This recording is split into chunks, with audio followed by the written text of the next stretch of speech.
Good evening, everyone. I show the time as 6:31. This regular meeting of the mayor and council is now called to order. Roll call, all council members are present. I do want to welcome our newest council member, Adam Conaway, and Teresa Price just signed up for another 4 years. So welcome back to both of you. With that, we'll rise for a pledge of allegiance, followed by an invocation. I pledge allegiance to the flag of the United States of America and to the republic for which it stands, one nation, under God, indivisible, with liberty and justice for all.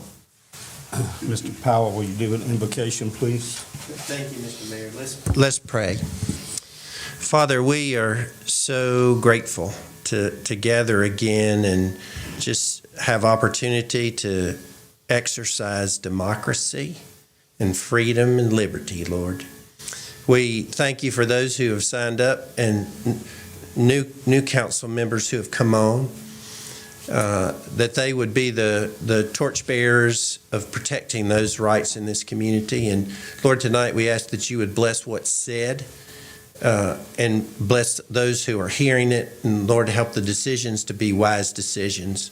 Lord, there's a lot of business in this community right now, and we do need your wisdom and your guidance. And Lord, we ask you to care over those who work here and implement the instructions of this council to the community. Let them serve as though they are working for you, Lord. We thank you for those who care enough to come and be a part of this meeting, and Lord, we ask you to bless them. Help the work of this council to bless this community so that it can continue to grow to be great. We thank you for all these things in Jesus' name. Amen. Amen. Thank you, Tony.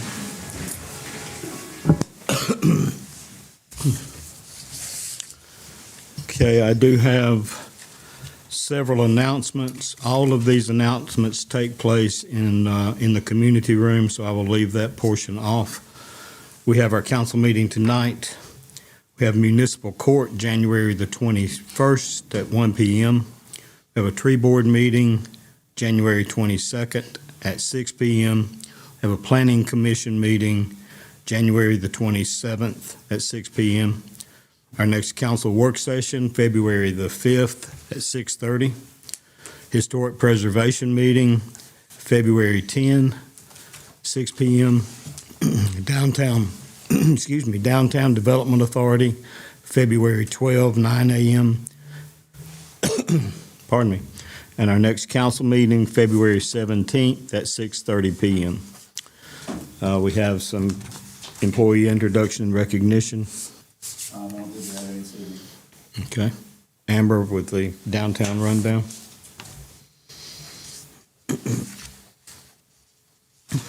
Good evening. First on the rundown for January is our farmers market. Our first farmers market of the year was held on Saturday, January 17th from 11 a.m. to 1 p.m. 17 vendors were set up, and our Main Street Chair, Ann Young, who manages the market, reported that despite the cold weather, the turnout was great. The next market will be Saturday, February 21st in Friendship Park, and will highlight pet adoption with guests from Countryside Vet, Walton County Humane Society, and Southern Star Horse Rescue. Next on the list is the Chocolate Crawl on Friday, February 13th from 6 to 8 p.m. The downtown businesses will participate in our annual Chocolate Crawl. This event is hosted by Main Street Commission each year around Valentine's Day, and this year the theme is sitcoms and sweets, so you can dress up like your favorite sitcom character and enjoy a night out collecting chocolates and treats from the participating businesses. Next up is the Black History Month celebration. The Social Circle Main Street Commission will host our Black History Month celebration on Saturday, February 28th in Friendship Park. We're currently looking for vendors to participate in this celebration. Attendees will be able to enjoy a celebration with music, food, and fun activities. We currently have 18 vendors signed up to participate, and applications are still being accepted. And then last on the list is Coffee and Conversations. This is our monthly networking event that we have. It always falls on the last Tuesday of the month at 9 a.m. Different businesses in downtown host each month. This month, since we're starting out the year, it will be at the Welcome Center. So Social Circle Main Street will be hosting that 9 a.m. on Tuesday, January 27th. Everyone is encouraged to attend and bring a friend. And that's all I have for the rundown tonight. Thank you, Amber. Any questions for Amber? Thank you. Thank you. Citizens request, Councilmember Jackson, I think you had someone. Yeah, I have, I guess the administrator at the nursing home, he's having issues with, trying to get a permit on a building. So he just wanted to come and speak to the council on some of the issues that he's having and some of the enduring cost that is costing him on, the building, just a normal, already prefab building that he had. So if I can get the majority of the council to approve to allow him to speak, grateful. Consent. Okay. All right. Jason?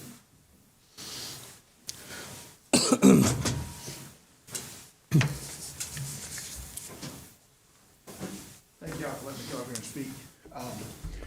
I think we started this process in September.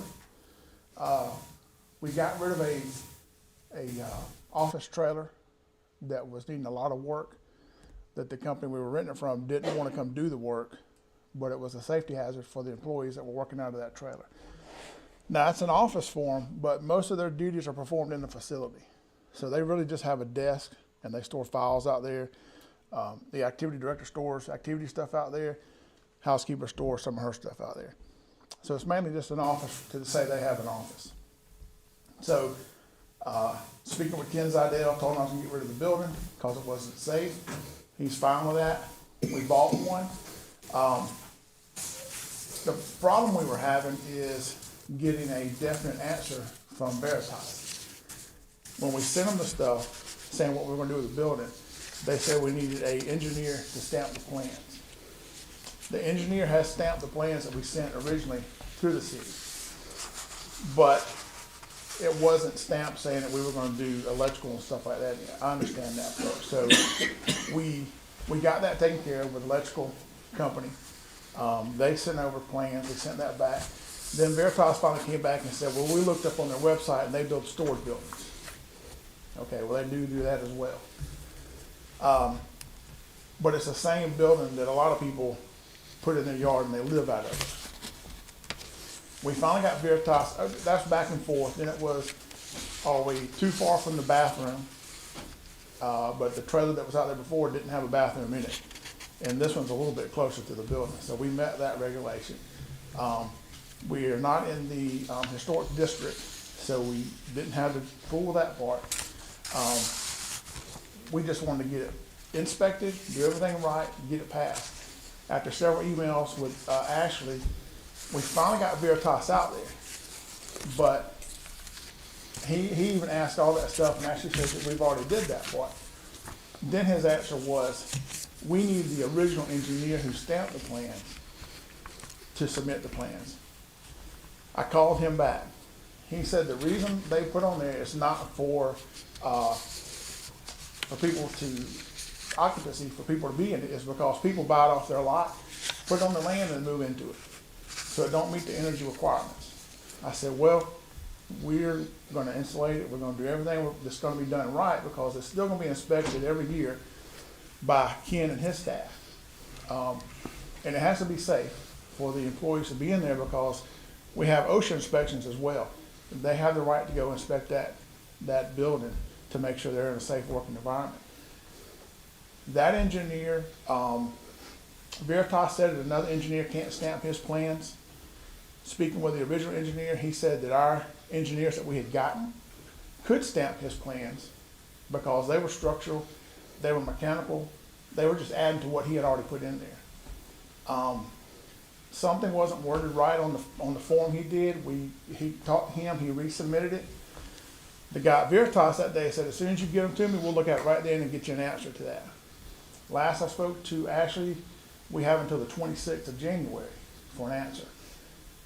Now in all of this, also I gotta hire a general contractor. Ashley says you still gotta have a general contractor. I'm aware of that. I got a bill from our other engineers that have looked at it for $13,000 today. So the bill was 14, their bill's 13,000. we're getting close to 30,000. I still gotta hire a general contractor, but I don't wanna hire one today for him to get caught up, and then Veritas come back and tell the city, well, we can't look at it because, for whatever reason. So my problem has been Veritas just hasn't had a particular, they can't tell you exactly what you need to do. They can tell you everything you might need to do, but I still don't know for sure with everything that our engineers have sent them, the original engineer has sent them, if they're gonna be happy with all that. So I'm just kinda stuck. So I guess I need some help with Veritas for them to hurry up and make a decision. I mean, either we can do it or we can't. I don't wanna buy another, I believe Mr. Taylor told me he knew where there were some school trailers at that I could put back there. Because they're originally made for that. But the problem is we're trying to make it look better, not like a trailer park. The building that we got has got Tyvek. It doesn't have, the floor joists aren't on 24-inch centers, they're on 16-inch centers. It's got double pane windows, insulated door. Everything is set up so it will be an office. It'll be insulated, it'll be safe, and it will look good, not just a trailer in the back parking lot. So that's kind of where I'm at. I feel like I'm beating my head against the wall sometimes, trying to get an answer and waiting 2 or 3 weeks to say I got to do something, another hoop I got to jump through. So, if y'all have any recommendations or whatever, any help, I'm all ears. But that's all I got. I appreciate y'all listening to me. So the issue here is that the plans that he submitted for the prefab building, it says on there, only for use as a lawn storage shed or something to that effect. On the website. It was on the plans too. Okay. And that's what Bureau Veritas reviewed. And because what you were wanting to use it for was an office use and stated so, just like you did tonight, they have to look at it in that vein. And we did meet you on site and told you what you needed to do to help us, help Bureau Veritas get over that hump. Yep. And I believe that letter from the original engineer who designed it was submitted with what changes need to be made to make it habitable for what you're wanting to use it for. Yep. So we've asked Bureau Veritas to expedite this review so you can get going on it. We can follow up with them again tomorrow. Actually,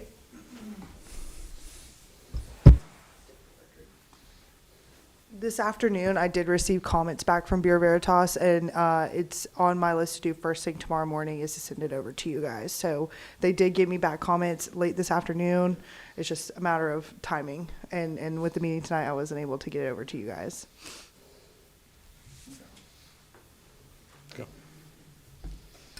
So, I just think that when we're looking at Veritas, that he submitted a plan over, and the plan said for storage use. But then we asked them to go get a structure engineer to verify the use. And then they get a structure engineer, and then we basically say they need, Veritas says, or we say that they need the original engineer to stamp the plans, and he just spent $13,000 for no reason. I mean, at that point, because we say send it to a structural engineer, and that's exactly what he did. If they had already seen the plans and said that this is what we see as a storage use, we need somebody original to change it, then he would have went to the original person and got that changed. And how much did he charge you to change that? Nothing. And they spent $13,000. We said we can't even use what the $13,000 is used for. I mean, so that's, and Veritas needs to be more plain, or look, if they're going to look almost into it, then they need to give all the information that what needs to be done, this, and this, before submitting. I mean, I think I shared with Eric, but I think Steve, I built a bathroom in Conyers, and the code, the building inspector was spot on, hit me an email, this is what I need, this. I sent him over this, and this. I sent my plumber over to get for his thing, I sent my electrician over, and from that point on, everything was send me photos. Everything looks good. It's done, and it was screened. Everything was done within. I mean, this bathroom was built within a month. You know, it was fast, quick, and they have a building that's already built, and we're not streamlining it. Not even just to say Veritas needs to hurry up, but it's just the fact that some of this stuff could be done a lot faster than the prolonged period on If waiting. he's been working on it since September, and we in January, that's way. Yeah. Actually, you want to stand up and give your side of this? Hold on a second. Codes. Yeah, as Bureau Veritas is our building inspectors. Ashley, will you kind of explain our position on this? Yes, we have been working on this since September, but the reason we're working on this in September is because there was no permit originally applied for. So we're having to back into this and get plans drawn up for a pre-engineered building and all of that stuff without getting a permit. The way the process is supposed to go is you get your permit first with the plan submitted before a building is ever on site.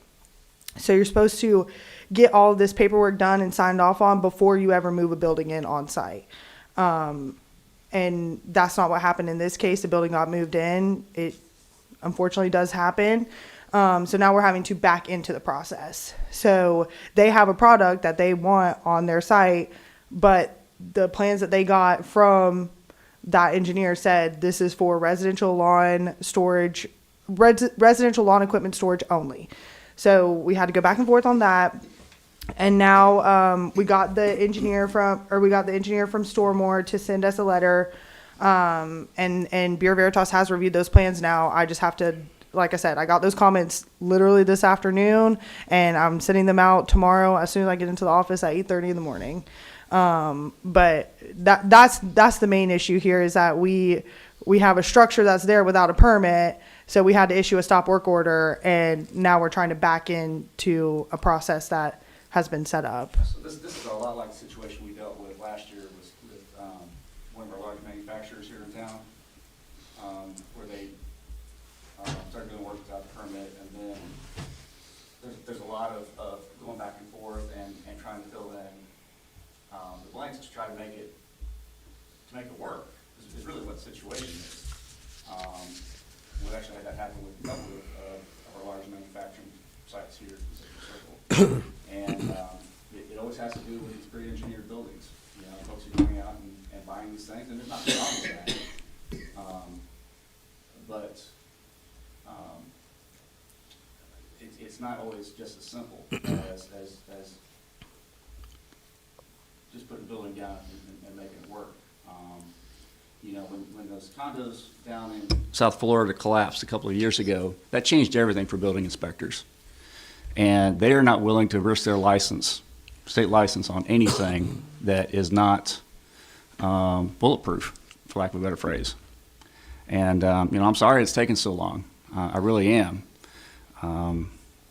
And I think a lot of it, I feel like we've gotten some progress since we met on site that day, especially since we've got that engineered letter.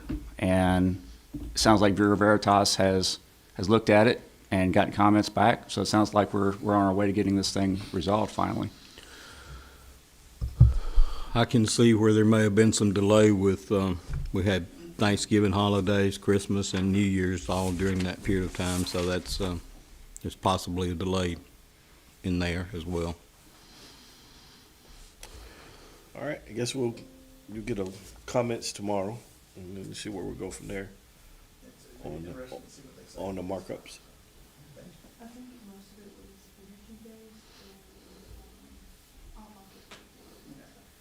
Because they're energy based, the reason why they put on their storage buildings is because it doesn't meet the energy requirements for how they build it. Now, if they insulated and sheet rocked it before they sold it, they take that off of their disclaimer.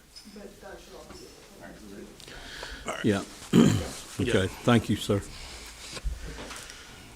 I don't believe there were any other citizens' requests. Are there any council requests? Me one more time. The pavilion at Birchfield, Eric. I think the pavilion at Birchfield, we talked about was building it, trying to get some power out there to that building. Yep. Can we see if we work on getting power? Budget for next year, don't have money right now. For electrical? What if I get you the wire? Can you get somebody to power it? We'll get a look at the budget. Okay, because it's only, I committed to you that we would do it, and I still am committed to that, just like I'm committed to doing something at the base there. yeah, We're working on it, all I can say. okay. Like I said, it's power at the, it's power already at the ball field. It's power at the ball field. So it's only probably 100 feet, 200 feet. All right. Okay. What if we get, I don't know if we can do this. Tony, can you get a licensed electrician, like to volunteer to do that, You can do that. to run that power? Give us services for an improvement. Yeah. Okay. I'm gonna look into this, cause like I said, it's power already at the, it's power at the ball field. It's just a bad plug. It's because it's not a GFI, and the cover's already off of it. So it's only about 150 more feet. All right. Okay. Any other council requests? Hearing none, entertain a motion to approve the agenda. So move. Second. Okay, we've got a motion from Tyson and a second from Teresa. Further discussion? All in favor, say aye. Aye. Are there any opposed? Agenda is approved. All right, coming up next, we have a series of public hearings. Before we start those, I'd like to read the procedure for going through the public hearings tonight. It goes, we have 4 public hearings tonight. 2 of the hearings are for zoning matters. As the agenda item is brought forth, city staff will present the application. The applicant will give their presentation, 10 minutes total, then a public hearing will be opened. Then anyone registered to speak in favor of the application will be called to the podium, give their name and address, and are limited to 10 minutes total, not each. Then anyone registered to speak against the application will be called to the podium, give their name and address, and limited to 10 minutes total, not each. Once the applicant has been given an opportunity for rebuttal with any time remaining, the public hearing will close. The other 2 hearings are for proposed amendments to the Unified Development Code. As the agenda is brought forth, city staff will present the proposed amendment. Then anyone registered to speak in favor of the proposed amendment will be called to the podium, give their name and address. The time will be limited to 10 minutes total, not each. Then anyone registered to speak against the amendment will be called to the podium, give their name and address. The time will be limited to 10 minutes total, not each. Please remember that these hearings are for an opportunity for you to voice your opinion and are not a question and answer session with mayor and council. With that, first public hearing is a rezone 2025-016 at several addresses. Ashley, will you give us that staff report, please? Yes, this is a request to rezone tax parcels SC 2100008, SC 2100007, SC 2100004, SC 220001, and SC 220001A00 from agricultural to light industrial. And it's being made in conjunction with the special use request to allow for the development of a proposed speculative warehouse under light industrial zoning. Under section 2.3.1 of the Unified Development Code, warehouses require special use approval for both light industrial and heavy industrial zonings. As shown on those proposed site plan, which is Exhibit A in your packets, the proposed development would consist of one building, approximately 494,000 square feet, along with 137 parking spaces and 146 spaces for trailer parking, as well as 2 separate entrances along Fairplay Drive. The total acreage of the properties involved in the proposed development is plus or minus 65 acres. Typically, properties designated as LI would have a maximum impervious surface ratio of 40%. However, since this area falls within the Watershed Protection Overlay District, the maximum ISR that would be allowed would be 25%, as outlined in section 5.3.4 of the UDC. Additionally, the UDC prohibits the request for variance regarding maximum ISR for properties that fall within the WPO district. Based upon the building square footage indicated in the site plan, the ISR as presented would be approximately 17%. However, the calculation did not include the parking areas. Regarding the proposed parking, section 3.4.2.d.2 of the UDC states that all on-site parking, loading, and outdoor storage shall be located to the side or rear of the buildings with industrial uses. So if approved, all ISR parking, access management, buffer, and stormwater management requirements would be addressed during the developmental review phase of this project. While it was not required as part of their application, the applicant did conduct a vehicle classification report to provide an estimated impact that their development would have on traffic in the area. However, it appears that the report only identified the current traffic count in the area, primarily along Social Circle bypass, instead of clearly identifying the estimated increase. There is currently water, sewer, and natural gas availability in the area. However, water line may need to be relocated prior to beginning of any development.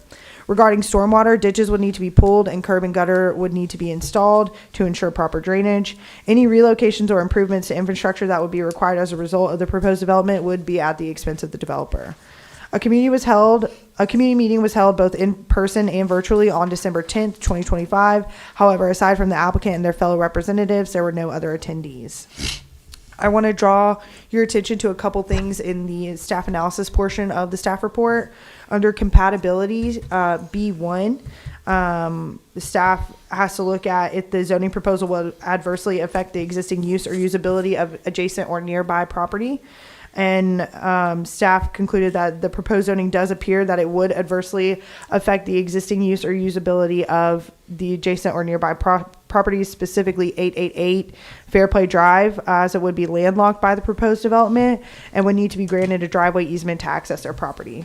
The aforementioned property is also currently zoned AG and has livestock residing on the property as well. Under that same section, number 4, staff looks at if the specific use standards for the special use, if any as provided in Article 3, can be achieved. Their specific use standards for spec warehouses are covered under Section 3.4.5.c.4 of the UDC. This section outlines spec warehouses being completely enclosed buildings that are engaged in long-term and short-term storage of goods that do not meet the definition of self-service storage use or trucking or transportation terminal. This also includes cold storage as well. Furthermore, this section also states that these uses can, if not properly sited and scaled, result in significant negative impacts from the intensive consumption of undeveloped land to the degradation of habitat, air, and water resources, quality of life, public health, safety, infrastructure, and transportation networks. The proposed development does appear to fall within the parameters of what would be defined as a spec warehouse. And under number 5 in the same section, staff looks at if there are any other existing or changing conditions affecting the use and development of the property that give supporting grounds for either approval or disapproval. Staff says it's not clear in the applicant's rezone application whether or not an end user has been identified, but rather it appears that the proposal would be to construct a warehouse and then seek the end user. While the property is located within the industrial character area, spec warehouses require the special use approval for properties with the light industrial zoning designation. Also, this area is located within the watershed protection overlay district. Therefore, they'd have to adhere to that 25% ISR. And the proposal, as shown on the applicant site plan, appears to landlock 888 Fairplay Drive. If approved, a driveway easement would need to be granted to that property owner at a minimum for them to be able to safely access their property. So, staff's recommendation is approval of the request to rezone from AG to light, from agricultural to light industrial with the following conditions.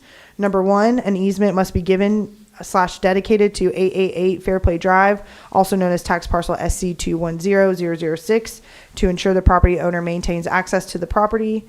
Number 2, there shall be a minimum 500-foot natural vegetative buffer extending from and along the property line of 888 Fairplay Drive, also known as tax parcel SC 210-006, as well as any other adjacent properties with a residential use and or zoning.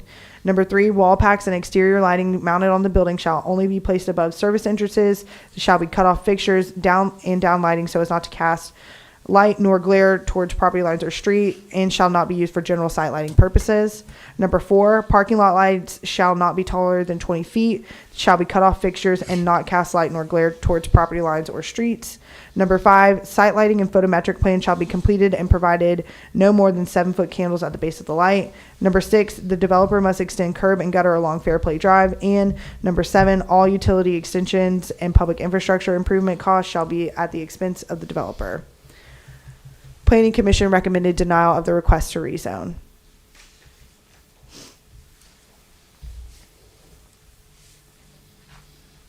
Any questions for me? So it says here that staff recommended denial of special use. We can talk about that on the next case. Okay, Yeah, that's coming up. okay. This is just for the rezone this from is the ag to rezone. light industrial. Actually, is the applicant here? Mm-hmm. Sir, you have 10 minutes with an opportunity to reserve time for rebuttal. Good evening. Is that working? Okay, there we go. Good evening, everyone. Neil Marinook with Scannell Properties, the developer. Corporate address is 8801 River Crossing Boulevard, Indianapolis, Indiana. Just came here to speak on behalf of the project. We have the 494,000 square foot building proposed in the neighborhood where U-Haul have decided that the future land use is to be industrial. That's what we are proposing. We think it is a good use of the building.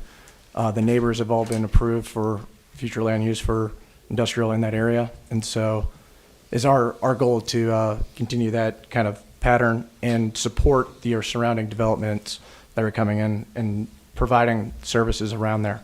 So that's kind of the main point of the project, is to allow for us to be able to come in and provide the infrastructure for the future uses that are coming in. In addition, we've been proposed from the neighbors, right, of these properties that surround. So our 5 properties have come to us to help them rezone this and become industrial, which allows them to kind of move away from, the future land use being there. So we think that's helpful for them. It's helpful for us. We think this is a good project for the city, and we think that we can provide the services that need with the upcoming Rivian plant, and therefore anything kind of related to that. As you know, things will come in pretty quick and they'll come in fast, and so we just want to be there to help and provide additional services. So it's kind of the high level for now, and if you have any questions for me later, I'm happy to answer. Yeah. Thank you. Thank you. All right, with that, I will open a public hearing. Is there anyone here wishing to speak in favor?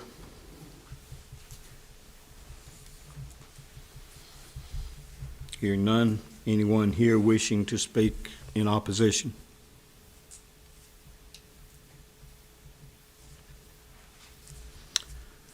Hearing none, I would give the applicant an opportunity to rebut, but no one had any comments, so I'll assume you'll avoid the rest of your time. With that, I'll close the public hearing and bring it to the council for a vote. We'll do them all at one time. No, it's this annexation.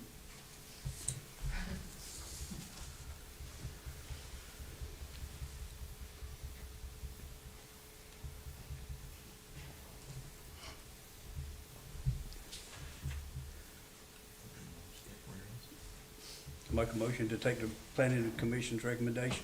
To deny? Second? No, they didn't deny it. They wanted to approve it, didn't they? That's deny. It's denied, right? That's what I read. The Planning Commission recommended denial. I'll second that. Okay, got a motion from Steve and a second from Tyson for denial. Any further discussion? All in favor, say aye. Aye. Are there any opposed? Motion is denied. All right, Next up, special use. So the staff report is the same staff report. I'll just go over what our recommendations were. Staff recommended denial of the request for the special use to allow for the development of a spec warehouse under light industrial zoning. We had some conditions if approval was, should this body want to approve.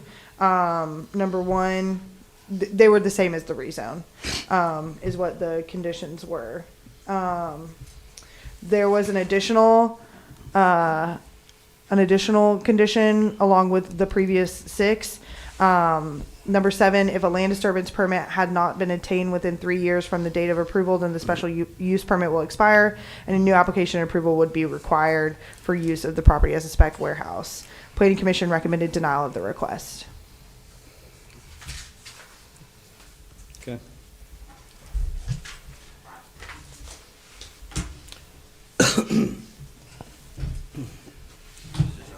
Yeah, I apologize. I guess I was a little confused with that process. I thought I would get another chance to get asked questions and whatnot. So to go back to that, we are trying to kind of integrate all of what we have with the county and the city. And so our project kind of fits what you all have outlined. The staff has kind of recommended, and so therefore I was just kind of thinking that, you know, there's no opposition to this, that therefore, you know, it seems like no one's here to deny it. The project is in, we're talking to the final buyer for the project, and we would have basically all the parcels together, and that was the reason for the denial in the first place. So it feels, I guess from my standpoint, a little bit of a shock, I guess, to not get any questions about that and not any questions about the project. So from my perspective, I feel like this project fits exactly what you guys are trying to do.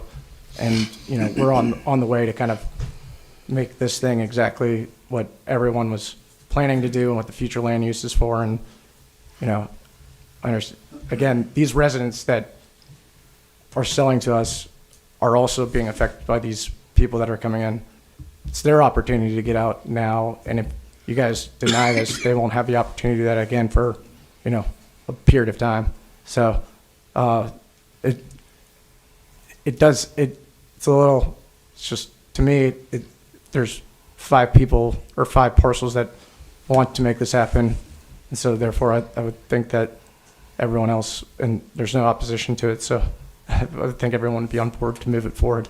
So yeah, I'm open to any and all questions if you have any. So. Any questions? No questions. Thank you. With that, I'll open a public hearing, ask if there's anybody here to speak in favor. Anyone wishing to speak against? All right, close the public hearing. and Just give got one. Oh, sorry. That's okay. I don't know, well, no, you're good. I saw that and I was like, I'm sorry, Christie, for or against? I'm here to speak against the special use permit. And I want to thank you all for the opportunity to speak today. Address. Pardon me? Oh, yes, address, 5174 Hawkins Academy Road, Social Circle. And my name's Christina Studdard, or Christy, most people know me as. But, is that all you need? That's all you need? Okay. I'm speaking against the spec warehouses in general, with no end user. Basically, the way I feel about it is we all deserve to know who our neighbors are, and spec warehouse is just the opposite of that. What will ultimately occupy the building and the impact on the community remains a mystery until the building is occupied. I'm sure that the developer has the best of intentions for this project in mind, but as we have recently seen with spec builds, they can be quite unpredictable, even more unpredictable lately than any of us could have ever imagined. The unpredictability of these projects and the frequency in which they tend to change hands can be quite dangerous for the community. Quite often, the original petitioner of these projects is long gone by the time we ever see a building built. And so that means all the promises really don't mean anything because that person's long gone at that point. I asked the council, and I feel like this is redundant because you've already voted to. I don't understand. I honestly didn't think this part of the hearing would go on after the rezone was turned down. But anyway, what I was originally going to say was ask the council to think about the feeling that was no doubt felt by them when the potential ICE facility came to light at Loggins 100 warehouse. A feeling no doubt was similar to the feeling of residents when they feel unheard. It's a feeling of shock, disappointment, fear, desperation, and ultimately a feeling of being powerless to a group that has power over and above the power that you all have to do anything about it. And I think that's something we can all agree on. Is not a fun place to be in. So I was speaking about it, against it, being a spec warehouse in general. I think we need to have an end user always when we approve builds. Thank you for your time. Thank you, ma'am. All right, now we'll close the public hearing and bring it back to the council for a vote. Got rebuttal. Oh, I'm Yes. sorry. Go ahead.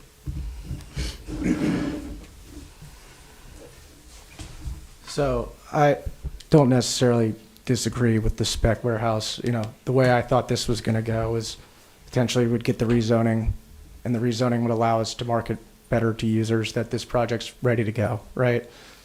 Denying that makes us kind of push for the spec, and we're not here to kind of really build spec. We're here to, again, be in line for the users that are coming online that you know are coming with all the other proposed buildings. So that was really just kind of the idea was, you know, potentially we could get the rezoning figured out. We would have that ability and we can work together to get another building and put that in place and know who the user is going to be and kind of figure that out and determine that. And that way we wouldn't have the issue of the speculative going forward. You know, it's kind of the opposite of what we need now, but if we allow it, you know, at least we can start working towards the ability to potentially making that happen and finding the user that fits this perfectly. Skinell's background, just to give a quick highlight, we've done 10 million square feet of projects in the state of Georgia. We've worked with all the big names that you've heard of, you know, not necessarily that we have someone to date, but, you know, there are many people in the background that we've been talking to. So just kind of put that out there for everyone and just know that we're here. We're in Atlanta. I'm in Atlanta. I'm just down the road, and you know I'm here to work and help provide to this community. I come out here all the time on my way to a bunch of things, and you know I like what y'all have done with the community. Y'all have been doing a great job of building this community and actually making a plan for the city and performing to it. So I got to give a lot of respect to you guys and appreciate everything you've done. And thank you for the time. Thank you, sir. All right. Now I will close the public hearing and bring it back to the council for a vote. So we're voting on special use of something that we've already denied. Yeah, from so that. So we still have to vote on. you still have to vote on, since it's an advertised meeting, Yeah. but if you vote for this, you're effectively putting it on zoning that's not allowed for this type of use. Right. I'll make a motion to go with the staff to deny the special use. Okay, motion from Tyson, second from Adam. Any further discussion? All in favor say aye. Aye. Anyone opposed? Motion passes. Motion to deny passes. All right, Ashley, consideration of amendments to the City of Social Circles Unified Development Code. Yes. So this first amendment is the lengthier of the two that we are going to discuss tonight.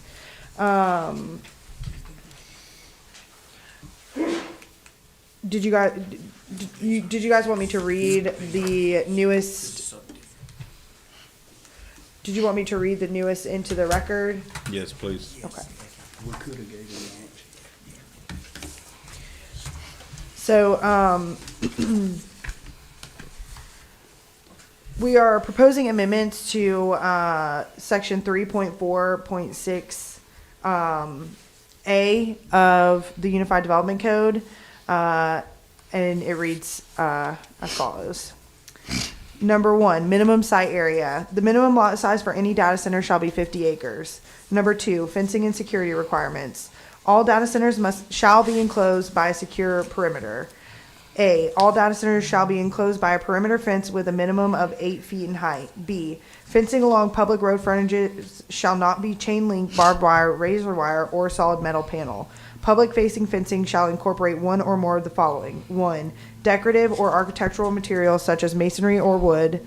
Or 2, a natural vegetative buffer of sufficient density to screen the fence from public view. C, controlled access gates, security signage, and continuous on-site or remote surveillance shall be required. D, along public road frontages, all perimeter fencing shall be located behind required landscape buffer and integrated with plantings to minimize the visual mass from the right-of-way. Number 3, setbacks and buffers. A, data center shall maintain a minimum separation of 1,000 feet from any existing residence measured in straight line distance from the nearest point of the data center building to the residential structure. B, a minimum buffer of 500 feet shall be provided where a data center abuts residential or agriculturally zoned property. Number 4, infrastructure and utility requirements. A water, sewer, and gas impact study shall be submitted with any special use or change in zoning application, including projected utility demand at build-out, proposed phasing, and identification of necessary off-site improvements or extensions. While the City of Social Circle is not a power provider, the city may require a power impact study to be conducted and submitted as part of any special use or change in zoning application as well. B, the city encourages and may require as a condition of approval the use of water reclamation and reuse as part of the applicant's proposed cooling method, to include the prioritization of on-site water storage for the purpose of reuse also. C, facilities shall comply with water efficiency standards established by the applicable utility provider, including maximum allowable usage thresholds in effect at time of approval.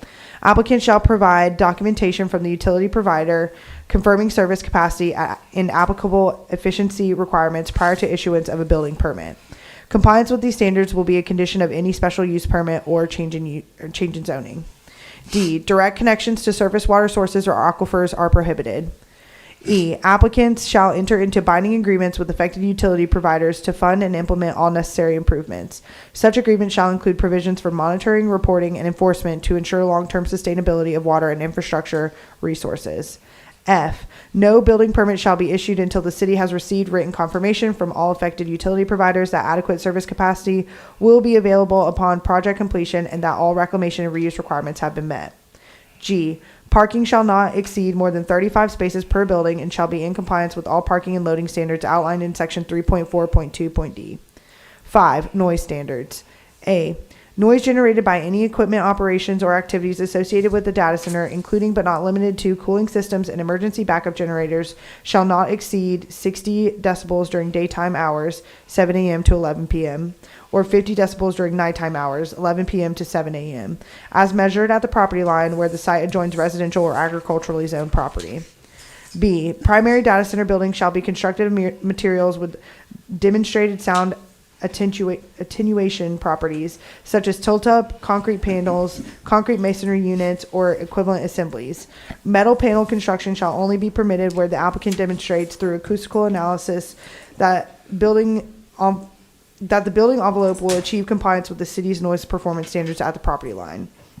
C, facilities shall be subject to inspection by the city or its authorized agents once per calendar year at minimum for compliance with the noise standards once facility is in operation. D, emergency standby generators serving any lawful use may operate at any time during loss of utility power or other bona fide emergency conditions, and may also operate for routine maintenance and testing reasonably necessary to ensure emergency readiness. Such maintenance and testing is permitted between the hours of 7 a.m. and 6 p.m. Monday through Friday, and between the hours of 9 a.m. and 6 p.m. on Saturday, and shall not by itself constitute a violation of this chapter, provided the generators are maintained with the manufacturer recommended muffler sound attenuation and the operator retains maintenance testing records for 24 months and provides them to city upon reasonable request. Operation outside the stated hours shall not be a violation when reasonably necessary for emergency readiness due to the manufacturing requirements, commissioning repairs, post-event verification, or utility-directed testing, and when reasonable measures are taken to minimize impacts. 6, emergency response and public safety. Data centers shall install fire suppression systems appropriate for sensitive electrical equipment and meeting, at minimum, the fire and life safety codes adopted by the city. B, a site-specific emergency response plan shall be prepared by the operator and coordinated with local fire and police services prior to issuance of certificate of occupancy. C, the ERP shall be updated as needed to reflect changes in site operations, equipment, or emergency procedures, and a current copy shall be maintained on file with the city. D, operators shall conduct emergency drills in coordination with local and fire and police services at intervals specified by the city as a condition of approval of any special use permit or change in zoning. 7, compliance and enforcement. A, facilities shall be subject to inspection by the city or its authorized agents at such times and intervals as determined by the city to verify compliance with this section and all conditions of special use and change in zoning approval. B, violations of the section or any conditions of approval shall be subject to fines of up to $1,000 per day of each violation. C, repeated or continued noncompliance may result in suspension or revocation of special use approval, business license, or certificate of occupancy. D, no new permits, inspections, or certificates of occupancy shall be issued to any operator with unresolved violations or unpaid penalties. Got all that? So I just wanted to point out a couple of things that we cleaned up. This would be, the way that I just read it would be staff's recommendation. Planning Commission did recommend recommend some of those changes. They did recommend amending 2B1 to remove wood as a material for fencing and add brick or stone columns 10 feet in height every 100 feet and at entrances with 8-foot black aluminum pickets with turned down or rounded caps at the top. Staff did not include that in their recommendation. Number 2, Planning Commission recommended amending 4A to the city shall require a power impact study. Staff did include that recommendation within the version that you have before you tonight. Number 3, Planning Commission recommended amending 4B to include a prohibition on open loop cooling systems. Staff did not include that in staff's recommended version based on comments that we got from one of the contractors that we use for an engineer. And I'm going to read exactly what he said because some of the engineering stuff kind of goes over my head. Yeah, for the record, this is from Kenny Green at Turnip Seed. His email reads, Ashley, as requested, we reviewed the proposed data center provisions in the UDC. Here are our comments. 4B, water reclamation. The Planning Commission, the PC edits added that the city may require water reclamation and reuse, and then added that open looped cooling systems are prohibited. Number 1, we believe this statement could prohibit data centers entirely. The phrase open looped is defined differently by different people and is misunderstood. Our research indicates that there are no truly closed loop with near zero water use data centers that are currently in existence. There is indication that Microsoft will pilot new near zero technology at 3 facilities expecting to come online in late 2027. Number 2, some facilities use the term closed loop because the inner cooling loop is closed, but the outer loop is not. Some of these facilities are reported to use more water than traditional evaporative cooling with recycling. Number 3, we believe that data centers currently in planning stages in the region are typically using traditional evaporative cooling with recycling. More recycling can take place where the water quality is good. At these facilities, the data centers indicate that no water is needed when the daily temperature is below 87 to 89 degrees. Number 4, and he wrote this in bold, we recommend deleting the statement open looped cooling systems are prohibited. He also said 4D, I'm not sure what is intended. Is this prohibiting the data center from providing their own water through wells or surface water? That is a reasonable thing, but the statement, unless no other alternative, should be deleted. He also says the buffer and fencing provisions are significant and may warrant further review.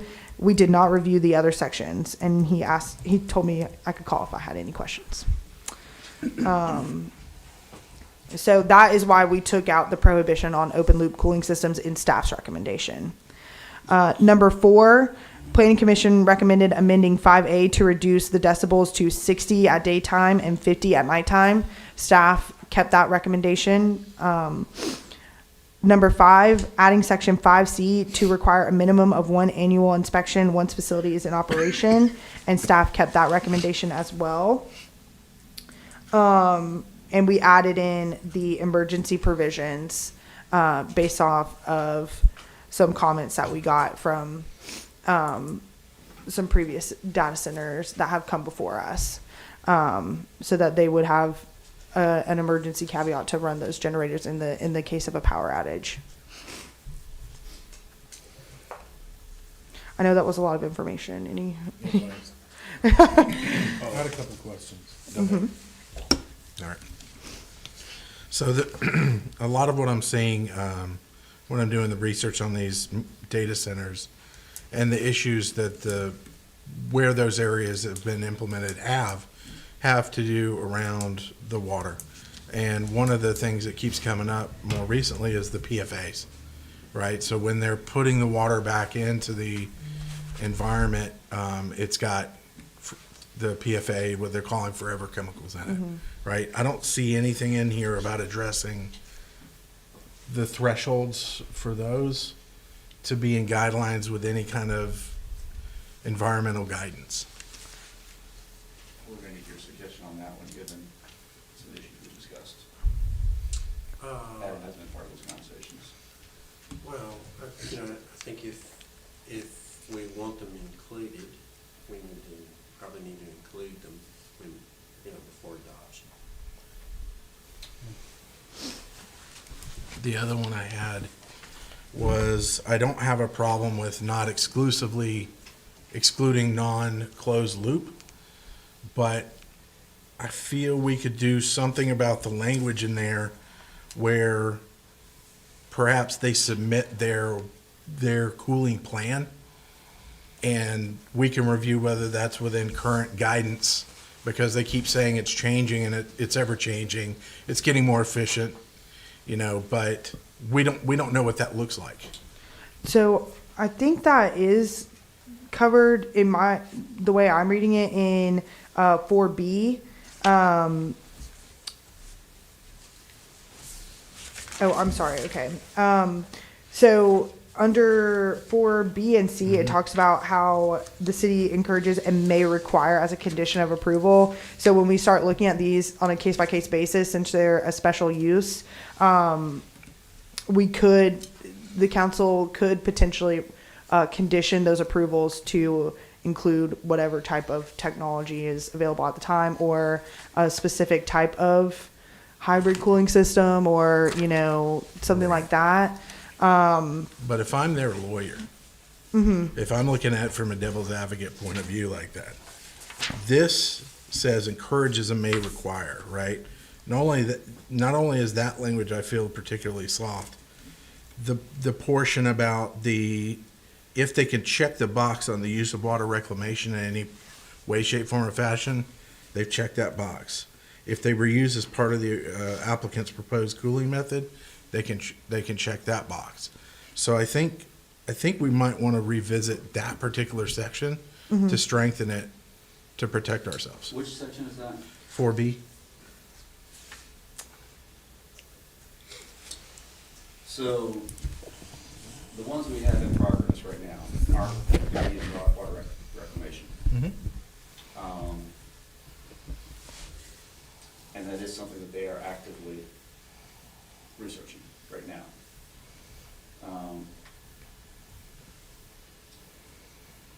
So, There's also going to be a considerable amount of on-site water storage as well.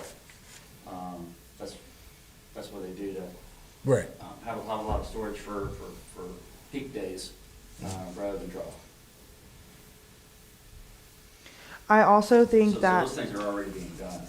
And what we're adopting doesn't affect the ones that's already been approved. Yeah. Correct. those have specific conditions on them already, and I believe, off the top of my head, without like consulting all of the action notices and ordinances that we've sent out, I believe half of those have specific conditions about, at least half of them have specific conditions about the type of cooling system that they are supposed to be using.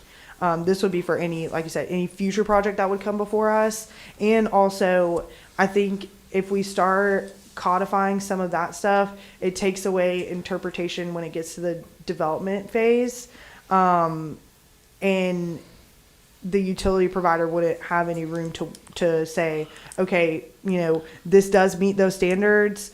We need you to be at this. I'm not an engineer, so I don't know how I'm that not trying works, to but- make it necessarily more prohibitive. Yeah. Anything they do's gotta go through an engineer anyway. Right. They may have a pre-treatment plant on their Right. property that it has to be pre-treated before they can send it to us or Newton County, whoever, wherever it's going, once they get through with it, and then we can actually send it back to them. But if we do a closed loop, we can't send it back to them. Well, like I said, I'm not advocating for specifically the closed loop system. So these systems, and we heard it with one of Mr. Wallsted's applications, these systems are hybrid systems, is what they are. They don't even use water for probably half the year, these air cooling.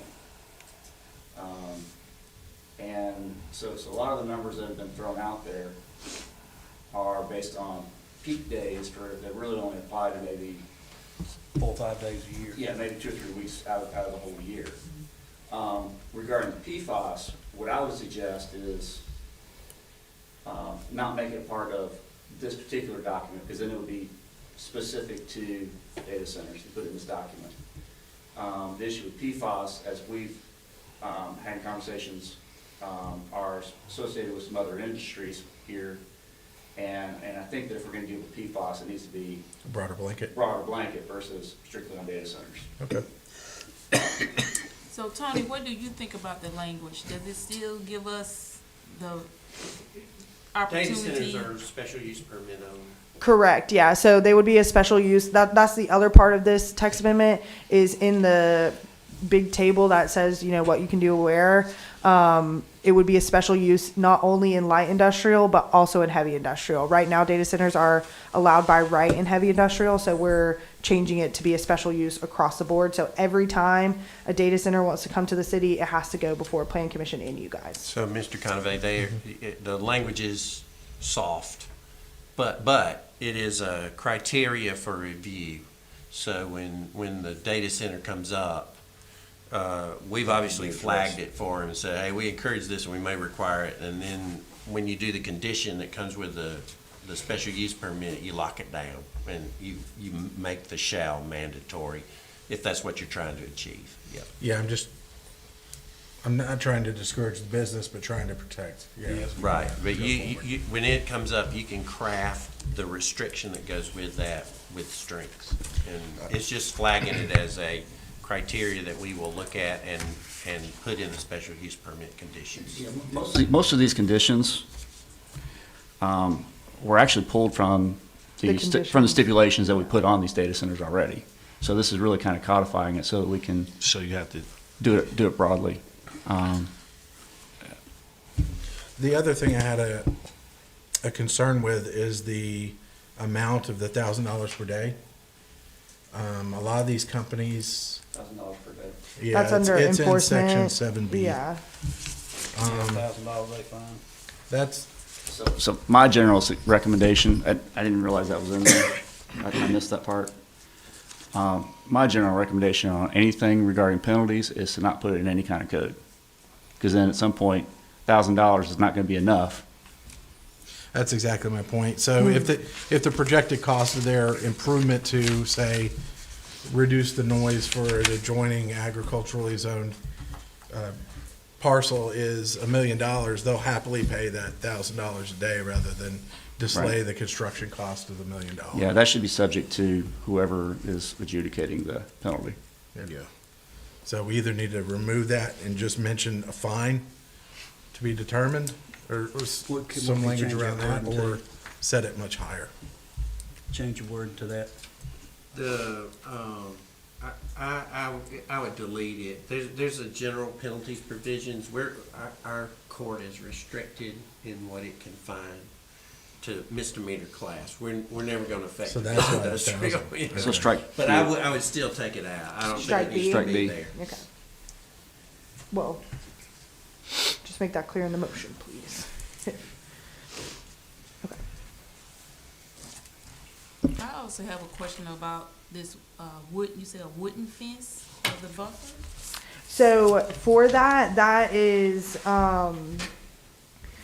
so public facing fencing has to be, they have to incorporate one or more of the following, and that was either a decorative or architectural materials such as masonry or wood, or they can have a natural vegetative buffer of sufficient density to screen the fence from public view.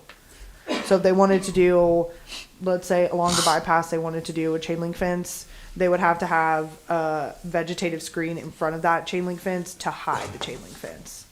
Or they wouldn't be able to do a chain link fence. But whatever material they decided to use, they would have to use a vegetative buffer to hide that fence, or they could use a stone fence along the public facing. So basically, the fencing that they're using that you can see. Everything else, you know, that's, if we can't see it, that's their business. So I'm guessing that wood don't look more appealing. I'm thinking I'd over rather the see a years. chain link fence instead of wood fence. Yeah, I think over the years it's gonna. And I don't want to see a chain link fence.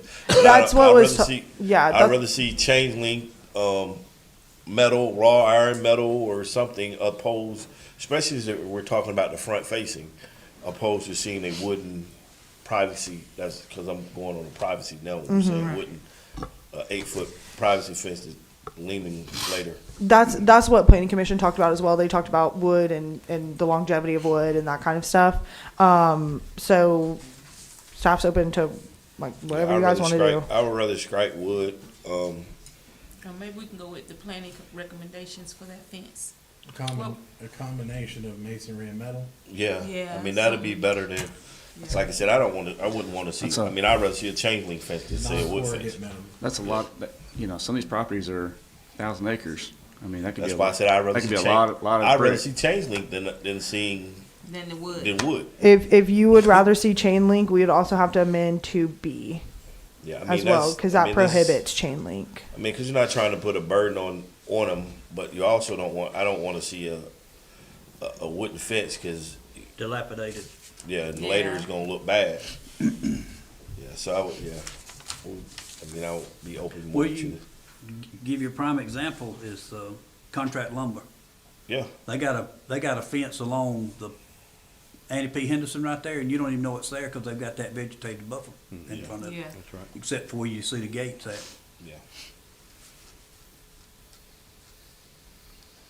Yeah, I'd rather see chain link than use it, Yeah, you know, chain link, vegetated I guess buffer to try to yeah. cover it up. Okay. So Ashley, do you want to read those into your staff report? Well, We're okay. striking So you want to Actually, strike chain I'm link sorry. from 2B. To be. I'm asking you. No, No, we we aren't want striking it. chain link, striking wood. Okay, so we want to strike, but if you want to see chain link along public facing roads, it would have to be Have to have a natural buffer in front of it, It has to have, yep, still needs a buffer. vegetated buffer.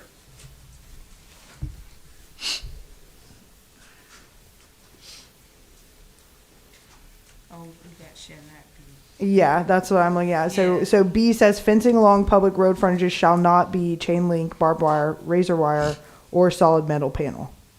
I'm good with, I don't want to see barbed wire and razor wire. And So then that's, we could put language in for the decorative buffer that needs to be at or above the height of the fencing. Okay. So, I go back to my original question. Do you want me to strike chain link from 2B? Yes. Okay. So that would in effect allow chain link. And then you said and a then we're saying natural. no, but also then we're going to say no barbed wire, razor wire. Correct. So it would read like this: fencing along public road frontages shall not be barbed wire, razor wire, or solid metal panel. Public facing fencing shall incorporate one or more of the following: decorative or architectural materials such as masonry, or a natural vegetative buffer of sufficient density to screen the fence from public view. But I didn't don't you, see why if you're gonna make them plant a buffer, that you gonna do away with them being able to use chain link fence. No, that's what I said. I'm fine with the chain link fence. Just change If the they put a basic. buffer in front of Yeah, it, chain link's fine. then it's fine, you know, because Yeah. you put a boxwood or some nice shrubs in front of it, it still don't look that bad. But didn't you just say that you wanted to see the natural buffer in front of everything?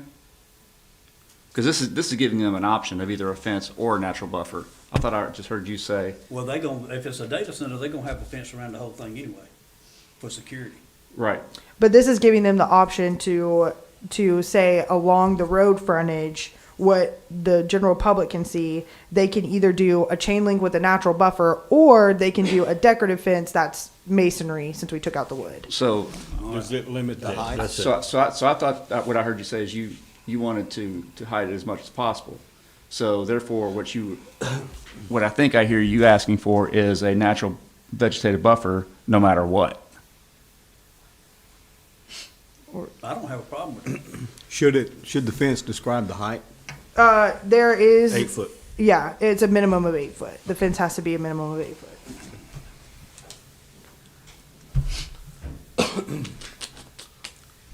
I think in the case of chain link, it should require the vegetative buffer. Yep. But if it's a Yeah. decorative fence, it's optional. Only along the roadway. Yeah. Only that, I'm good with that. Okay. That's right. You got that? So, Sure thing. if they do chain link, they have to have a vegetative buffer. If they On do, frontage. on the frontage. Road frontage. If they do decorative fencing, They they don't don't have have to have the vegetative buffer. I think with the way we just wrote that, it would do that. Because if you're doing a decorative or architectural material such as masonry, you're not covering that up with vegetative buffer, Right. That's right.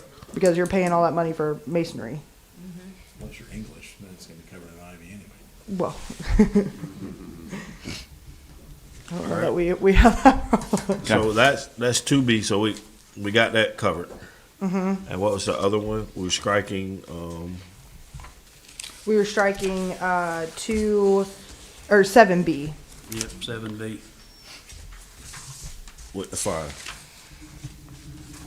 Yes. All right, so that's it? You got it? You guys tell me. So we're going with removing the open loop cooling. And then adding in the language about the emergency generators. Now, I got one more question. So water, what happens if, God forbid, we go into a drought? Do the data center still get all that water, or is it a way that we can say that? So we don't control the water. County controls the water. We don't provide the water to the data centers. But this is for, let's make sure this is for future. Yeah. So if it one that, somewhere that is our water, So then you have a special use permit you would be giving at that time, that you would be dealing with that at that time. okay. Case by case. But based on our basis. current water I volumes, know we we're don't not have it. controlling none of the water Yeah. going out. I know we don't have water. So we Yeah, don't and, have you know, enough to support the data So, centers. so the ones in Walton County, and I hope we don't get any more. So the ones in Walton County are, the water is controlled by Walton County government. And yes, if there is a drought, they have ways of changing their usage as well. The ones that are in Newton County are provided by Newton County Water. I've also seen them bringing in on bladders. I've also seen them bringing in on bladders for emergency usage. All right. Okay. All right. I have those changes. I do believe we still have to have the public hearing. So we don't have to read the changes. Do we need to read? We know what the changes are, we got them. So we're gonna adopt it. We're gonna adopt it based on the minute changes. Yep. Yes. We have to have the public hearing. Public hearing. Yeah, I'm saying, Yeah. but okay. Okay. With that, I will open the public hearing and ask if there's anyone here to speak in favor, and we did have one person to sign in, Mr. John Miller. Actually, I want to switch pages now. Okay, so you want to move to, Opposed? Yes. okay, would you like to speak?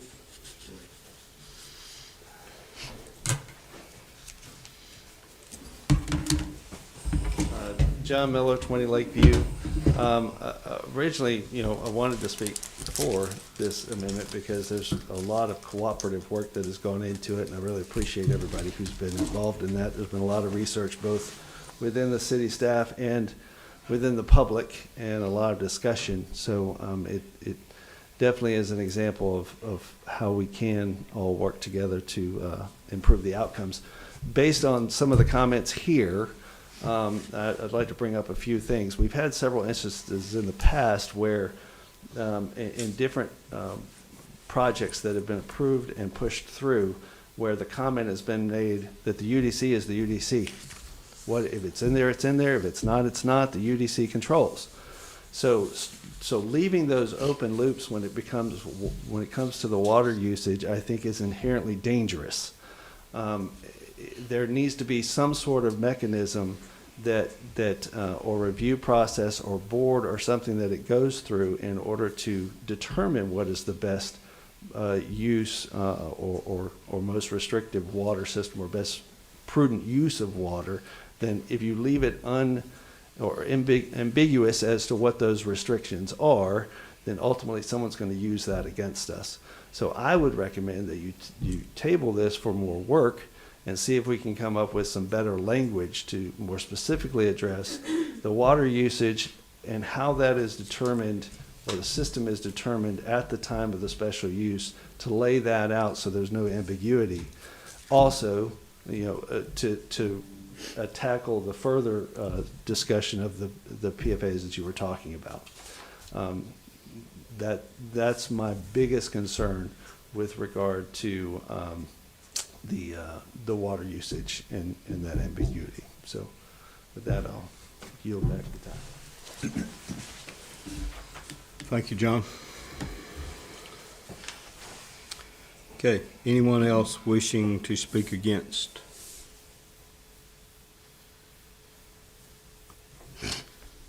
Hearing, seeing none, I'll close the public hearing and bring it back to the council for a vote.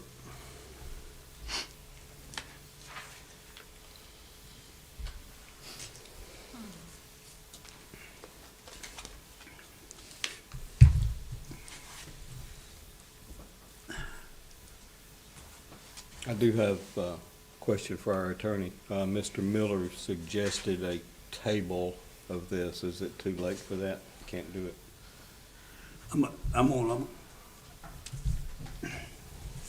understand what John's saying about that, but with our engineers having a review of a thing, we actually, and he has to sign off on it before they can do anything anyway.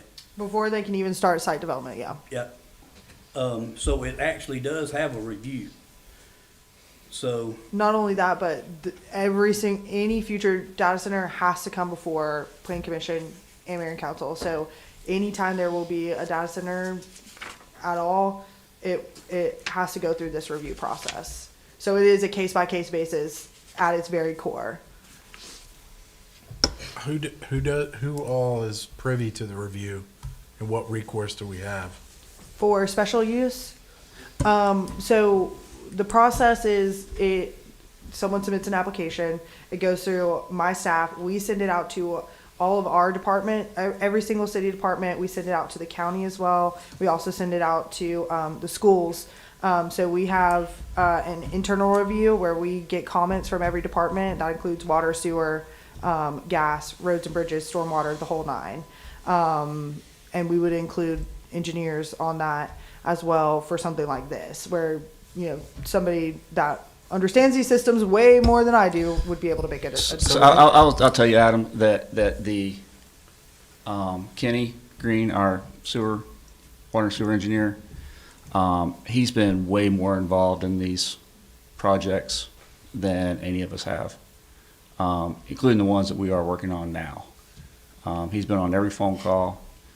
He's been a part of every conversation to get to the type of systems and volumes that need to be done. So there is not a particular point in time when somebody looks at it. It's pretty much from the very beginning and goes all the way until we get his approval as required in these documents that it's ready to move forward.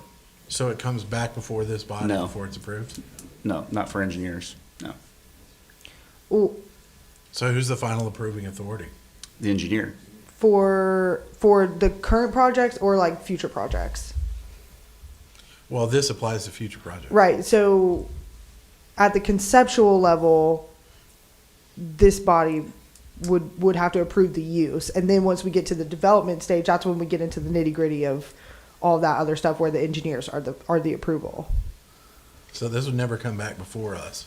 to It review. would. It's the So- process, the so- process. No, it wouldn't.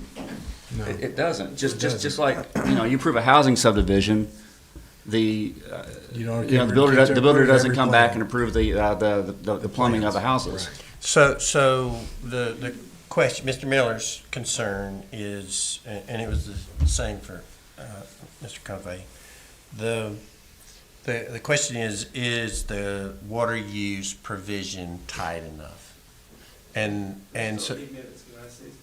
so the process is every future project has 2 political reviews before a special use permit is issued. So when it comes to fixing that issue, it's hard to tell from what we're doing now. It's a site-by-site review and a process-by-process review. But it is absolutely discretionary with the planning commission and with mayor and council as to whether it's granted for a special use and any condition you need for that provision to be imposed on that future development. That would be acceptable, except a lot of the data centers that have come up for review haven't had an end user in play. And if they have, they haven't disclosed, at least that I've heard, what sort of cooling system they're going to be using, other than saying it's a hybrid. The This reason, is a and hybrid. the reason, Some of them do have an end user. the reason for that, there are end users in play. Okay. I promise you that. Okay? We have been having conversations, Kenny's been having conversations with them. Okay? His recommendations, that's the reason why we asked him to provide his guidance, because he's not only looking at them here, he's looking at them all over the state. So he's very familiar with types of systems that go in there. I forgot what else I was gonna say to your point. but- Prioritize. Huh? I mean, it's like each system's different for. Yeah, each each system's different, and when they come, I'll use Mr. Wallsted's project in particular. When they came to us,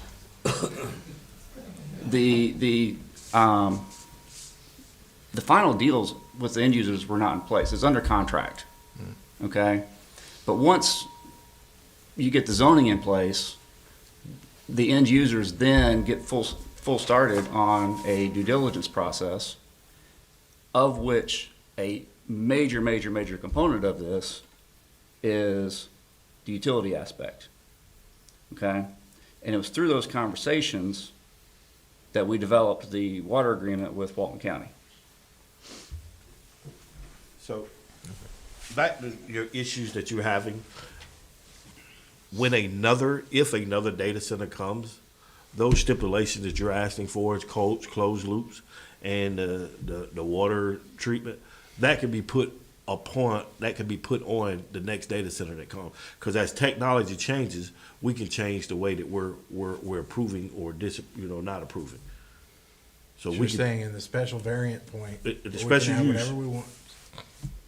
That's the implementation point. Yeah, it would satisfy both your concerns because it comes back here. Now, if you turn loose of that control and approve it without the requirement attached to it, then Eric is right. Once you approve that provision or that data center and it becomes a scientific application, then it's out of everybody's hands and the engineer applies the rule according to what the condition is.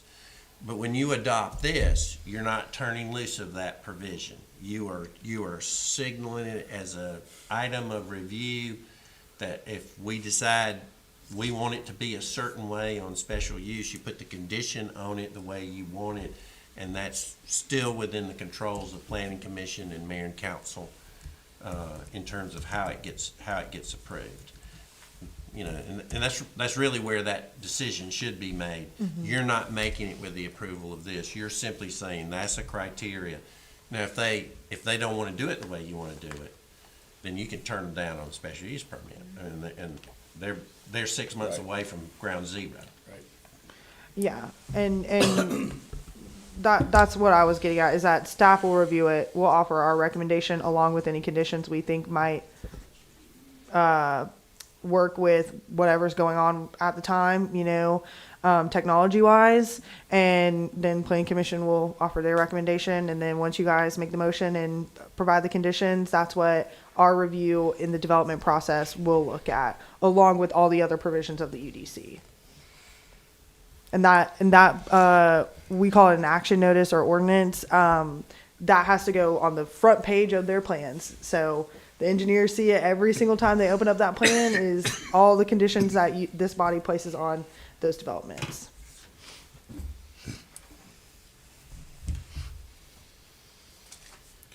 Okay. Y'all have gone through this enough that you have thoroughly confused the mayor, so I'm going to ask again to go through this process. We've heard from Mr. Miller that he spoke against this amendment. Close the public hearing, and I've asked for a vote. I believe you also asked if it could be tabled. I did ask that. I'm gonna make a motion to accept it with the changes. Second. Okay, I have a motion from Steve to accept with the changes, second from Teresa. Further discussion? All in favor say aye. Aye. Any opposed? Motion passes. Okay. All right, number 4. Okay. Number 4 hopefully will be a little bit simpler. So this is amending the general provisions for special use permits. So given concerns that have been expressed with regard to recent special use requests and approvals, we took a look at the general provisions regarding special use permits to ensure that there's a level of accountability on the applicant should their project be abandoned or conditions not be met following the approval of their request. There's no time requirements or restrictions currently in the UDC on how long an applicant has to begin or complete a proposed project that has received special use approval. While a condition can be placed on the approval that would hold the applicant accountable for ensuring that their project is completed in a timely manner, staff feels that there should be a provision in place within the UDC that would apply to all special use approvals. That way we're remaining consistent. So I'll read what staff recommends, and then I'll let you guys know what planning commission recommended. Actually, I'll do it just like I did the last one. Okay. So I'll just read what the cleaner version that I've given you guys, and then we'll discuss. So this is an amendment to section 13.7.2E. Approved special use permits shall be subject to the following time restrictions. 1. Special use permits will expire 18 months from the date of approval and resolution of any legal challenges if no activity has been initiated on the project. Or 2, if 1 year elapses between observed activity during proactive inspections. 3, the community development director is authorized to grant 1 extension of a special use permit for a period not to exceed 6 months. So originally staff recommended 3 years from the date of approval and resolution of any legal challenges. Planning Commission is the one that offered the recommendation for 18 months, and Planning Commission also recommended that provision number 3, allowing that one-time extension of 6 months as well. So we basically need to determine what time frame council wants, whether it's the 3 years that staff recommends or the 18 months that Planning Commission recommended. Most of the conditions that we've placed on other projects has been 3 years, with the exception of, I think, 1 or 2 that was 12 months. I'm good with the time. With I mean, we had talked about it, but I just think 3 years is too long for a special use permit to sit out there and have an endless life. Okay.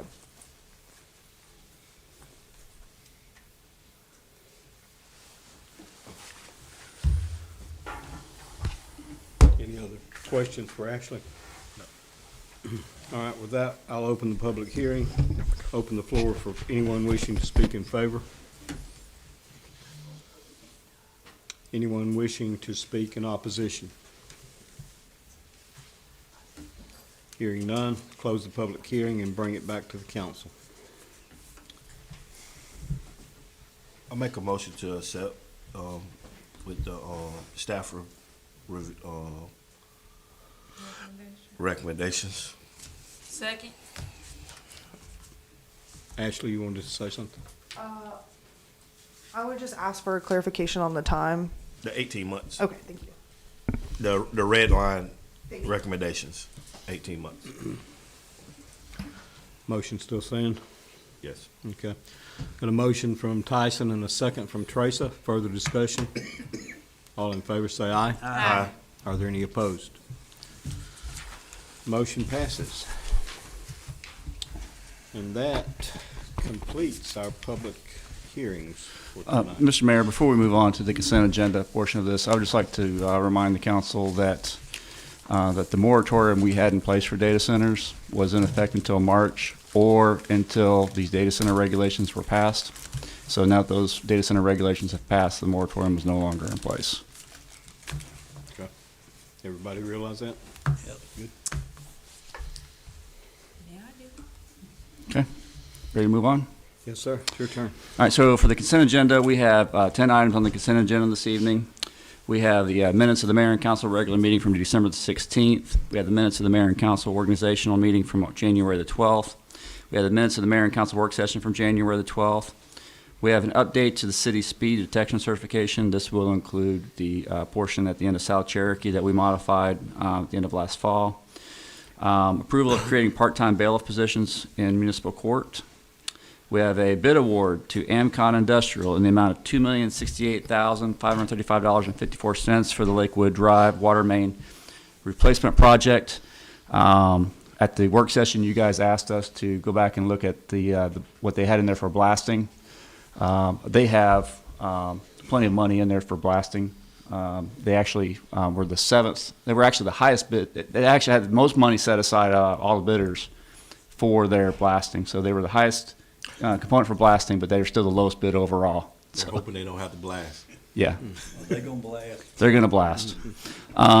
We have approval of emergency repairs due to lighting damage at the wastewater treatment plant in the amount of $39,525.53. This action will also amend the water and sewer budget to appropriate the insurance funds that we received for that, for those repairs. We have approval of precision planning proposal for the Spring Street Water Distribution System Loop Supplemental Number 1 for the addition of a 12-inch water main on Industrial Drive from Rother Drive to Malcolm Road. This will resolve a pressure issue there with a couple of our industries on a stretch of the industrial area that does not have a water main on that road. And then we have approval of the precision planning proposal for the Spring Street Water System Loop Supplemental Number 2 for replacement of a 10-inch water main on Cannon Drive from Spring Street to Elder Drive, replacement of a 6-inch water main and hydrant on Chestnut Street, and a loop to a 2-inch water main on Walnut Street. And one of the questions that was asked at the meeting was where it will connect on Spring Street, and it will connect on this side of the bridge, for sure. And then the final item on the consent agenda is an RFQ award to Keck and Wood and Kimley Horn for natural gas system consulting services. Recommended approval of the consent agenda. I would like to make a motion to approve the consent agenda as presented. I'll second. Okay, we got a motion from Teresa and a second from Adam. Any further discussion? All those in favor say aye. Aye. Are there any opposed? Motion passes. All right. Leads us to unfinished business. I don't know of any. Have new business. Mr. Taylor, take us through that, please. We have consideration of a request to make Adams Street a one-way street. This was discussed at the work session.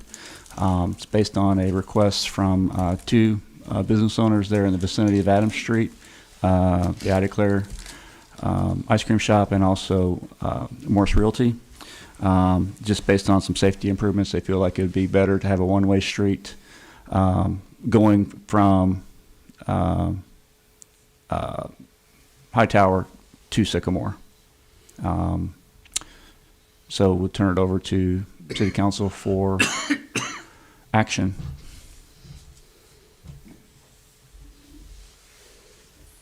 So have we had that said was an accident there? Taylor had one. That's what provoked her phone call to me. It was somebody passing by, knocked off a mirror off the car. One of the drawbacks to it being two-way as it is now is if you're coming from Sycamore towards Hightower, you have to pull way out the traffic that's sitting on up against the Dally's building over there and right in that area. You got to stick the nose of your vehicle out into the traffic before you can pull out. So it's dangerous in that way. Yeah, I seen that too, but I started thinking about it. It's no different than Ace Hardware. If you're coming off Memorial, you almost have to come out you got to come out in the middle of the road and make a turn right there too. Yeah. We're proposing the one-way going away from Highway Loop. That would be our recommendation if you do It it. used to go This this right here, way, you'd be and going then up. on the post office side, it went that way.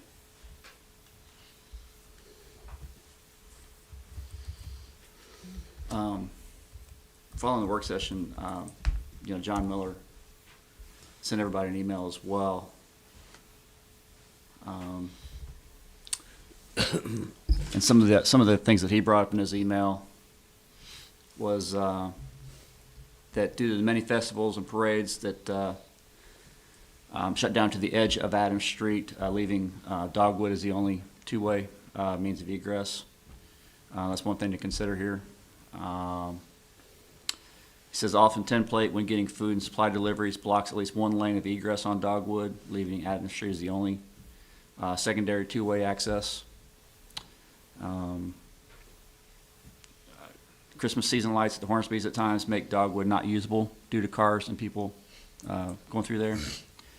And also the alley next to the post office is a one-way that's significantly narrower. That is a fact. That is a one-way street. You can barely get one car through there. Yeah, I've thought about all that as well. I mean, I turn down it a lot anyway, just to avoid the red light.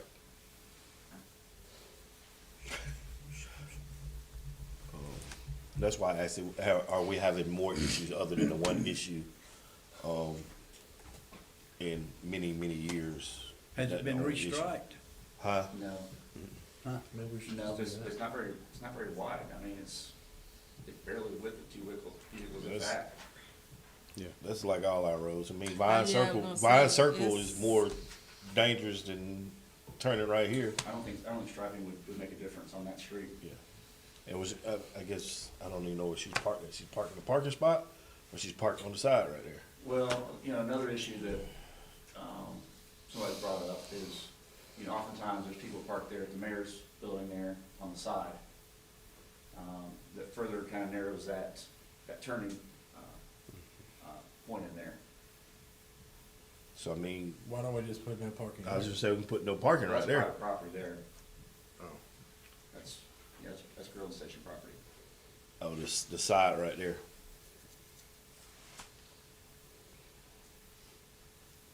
Well, it's actually parking in the grass when they do that. I mean, there's no gravel or hard surface over there.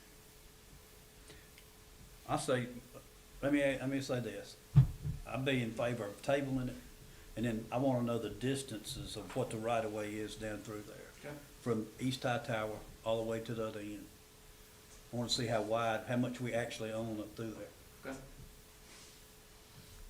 Can we do some type of traffic study?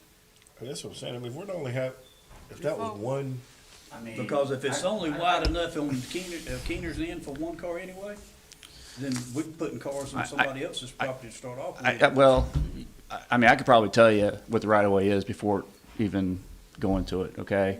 Because the pavement goes right up to private property. So you can see exactly where the grilling station property starts. property pins You are can there. see exactly where Morris Morris Realty starts. Then you've got our lot, and you can see exactly where Mr. Hornsby's property starts. Then on the other side of the road, that's all public anyway because of that parking lot there. In terms of traffic study, I'm not sure there's enough traffic through there to even warrant paying for something like I don't want that. a traffic study, I just wanna know what the right of ways are through there. I was just saying that, if we only had one wreck or one scrape in Well, 30 years, I mean, is that They've been more warranty? than that up through there over the years. I just don't think it's been as many lately as they used to be. Can we pull that data to see how many? They should be able to pull it. I mean, how would we go about doing that? I don't want to necessarily pay for a traffic study. That's a few $1,000s for that road. It don't have to be like a full-blown traffic Was study. you So, Christy, you park But back we need there. data. What kind of traffic do you see back there? You're talking to me? Yeah, because you park back there. I parked in that vicinity for about 8 years now. You see some people that come and use like I think the main problem we see is people just using the middle of the road, there's no lines. I think that would be the problem. I think of making it one way is ridiculous, but that's just my opinion. Actually, that was a shock to me, because I didn't know anything about that. Oh, yeah, I use it both ways, and also too, if you're gonna make people go one way, so say for instance, if you're going one way from Adam to Sycamore, and then coming out and then turning left there, that's not any safer. No, because that car you parked right there by the Hornsby, Right, that you can't see out of it either. right. Well, I'm talking about, I guess Oh, Dogwood is what I should have said. Okay, Coming out like up here. across from Ace and turning left there as opposed to being able to turn left and get to the red light. I don't see that being any safer, but I mean, I've never had any damage to my car other than nails in my tires and all this years. So can we just reevaluate this later? I mean, if it becomes a bigger issue, can we bring it back You up? can outright deny it right now and keep an eye out for it, and Or you can if table it becomes a problem, we deal with it. I mean, Table it. Deal with it later. Road would probably be better than. Well, we probably ain't got enough room for striping. yeah, my concern is if you stripe it, people are just gonna ignore the stripe. Yeah, because then That's true. I mean, I think people, 2 cars can't fit down there anyway. No. If they can, you gotta work it out anyway. And I if you- just don't see enough traffic going through there that you got 2 cars coming through there constantly in an 8-hour day. And if you're gonna table something to study, I'm not sure exactly what it is you're studying. And that's what I'm saying. I mean, I just said table it and deal with it later when we find out how many, where'd the chief guest go to get it? He might went and got it. No, he's right here. No. Find out how many accidents there was over there over the years and then, We have the capability of running a report on where the accidents were held, that's not a problem. We also have our own traffic data collector, that we can use, again, that's. Just to get the car count? If you want, we can get it, but Does that tell which direction they go? yes, it does. It'll give you north or south, depending on. Excuse me.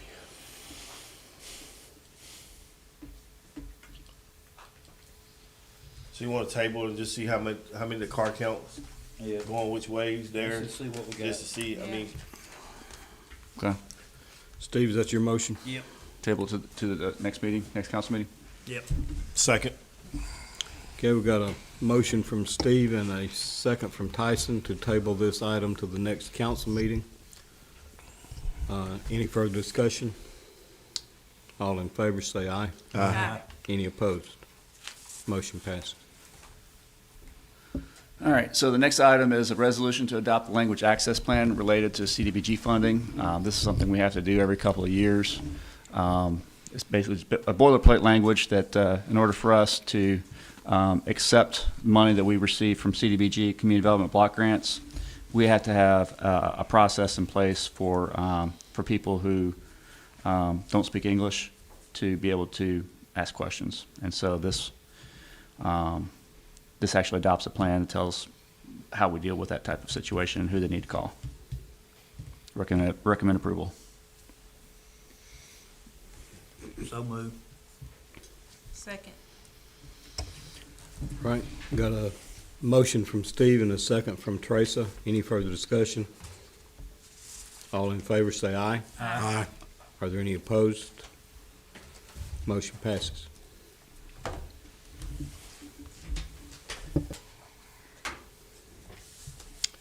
Okay, takes us to item number 3 for board appointments.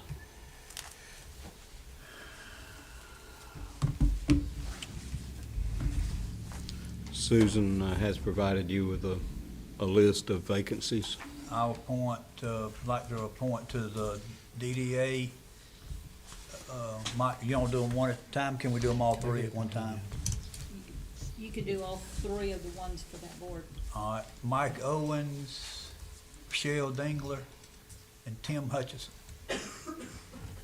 For which board, Steve? DDA. Okay. Second that. Got a motion from Steve and a second from Tyson. Any further discussion? All in favor say aye. Aye. Are there any opposed? Motion passes.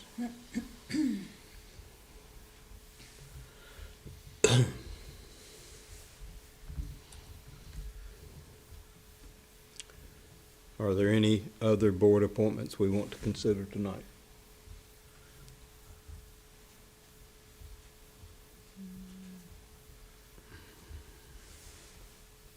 I can run through them if that's helpful.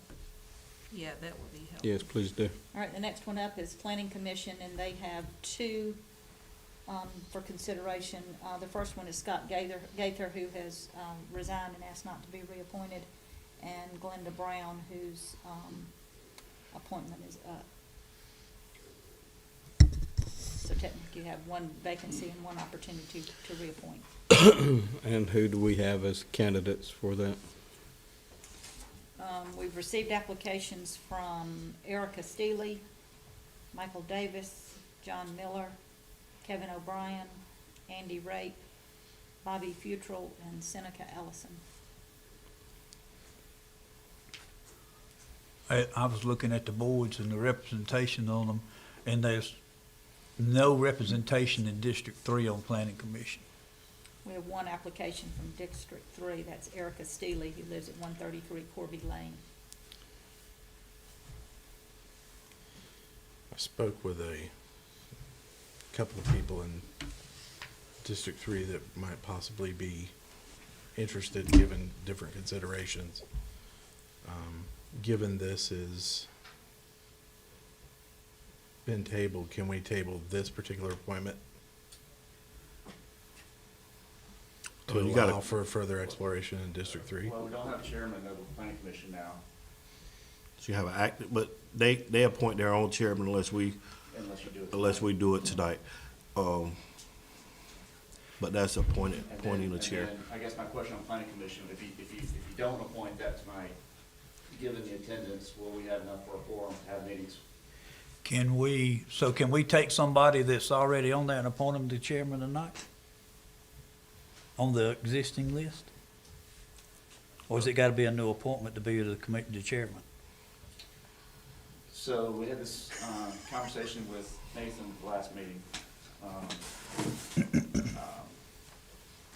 Tony's son. He said that the way he read it was you could appoint the chairperson at the time you're appointing the other person. All right, well, I'm gonna appoint Glenda Brown as to a new term and make John Garner the chairman. Let's get legal, because he got his book out. So, that's good? Yeah, you can do it that way. And then there's still an open seat for. Still be a vacancy. They're gonna be an open seat. John Garner, the chairman, and reappoint Ms. Brown. Okay, got a motion from Steve, is there a second? I'll second, then I'll open for discussion. A second. Okay, I'm just trying to figure, is this the first time we ever appointed the chairperson? No, So we've appointed the chair before? Okay, that's the first time I appointed the chair, that's why I'm asking. All right, Scott's probably been the chair for. but we didn't appoint, I mean, I was on board, but I didn't appoint. We I was on appointed- board when Ken resigned. we appointed Ken, We appointed, and then Ken we resigned, appointed Scott. so we did appoint Scott as the Yep. chair? Yeah, okay, I'm fine with that, second. I'm good. all right. And then, well, I think we appointed the one before that. No, I just know Ken, when Ken came off, I know Scott went on, but I thought they elected their chair at that Yeah. time. I They didn't think can we elect their appointed. chair if we don't appoint somebody. Yeah, I would say that's what, I thought they elected Scott as the chairperson and not as an appointment. Okay, we got the motion from Steve, second from Tyson. Any further discussion? All in favor say aye. Aye. Are there any opposed? Motion passes. All right, the next board up is the Main Street Commission. Lisa Pearson is up for consideration for reappointment, and there is one vacancy. Nobody put in for it. We have vacancy, let's see, applications from Seneca Ellison, Diane Cody, but I confirmed today that she does not live in the city. Allison Marks, who does also not live in the city, but she has a business address. And Josh Harris, who lives at 778 North Cherokee Road.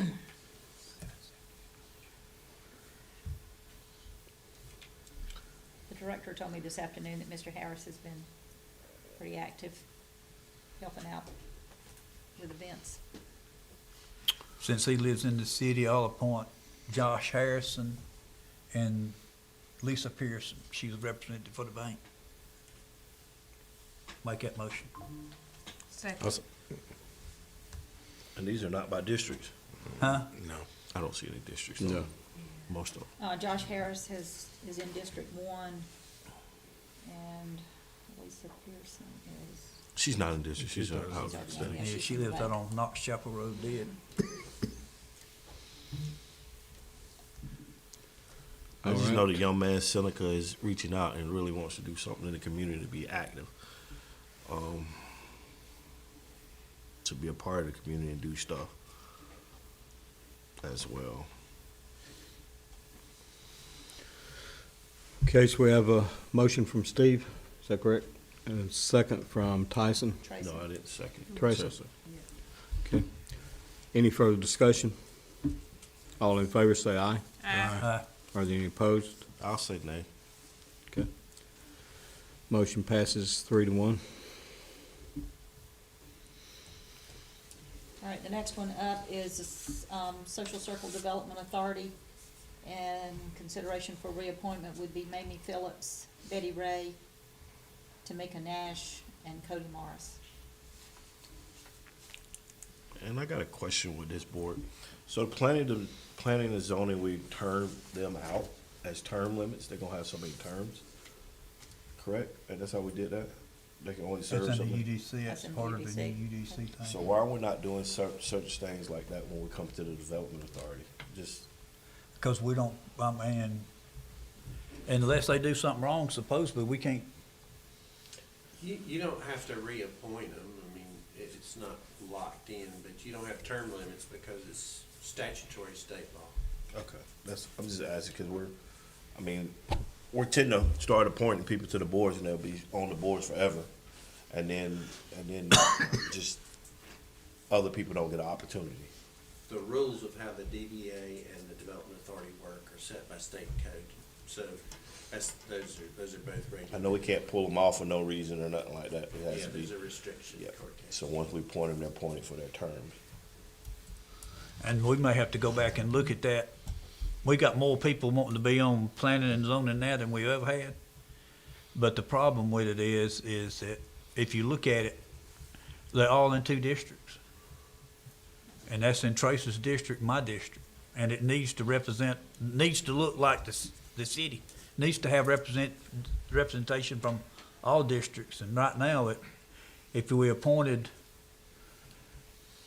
the ones that put in, it would be, everybody would be from my district or Trace's district. But I think that stipulation is a suggested stipulation and not nothing that's in stone.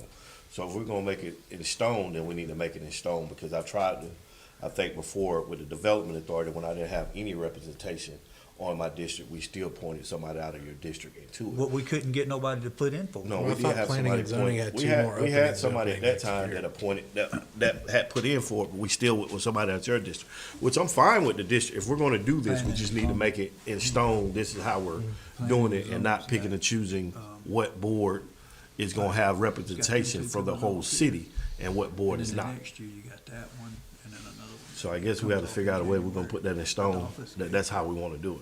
And some of the they will come off in 27.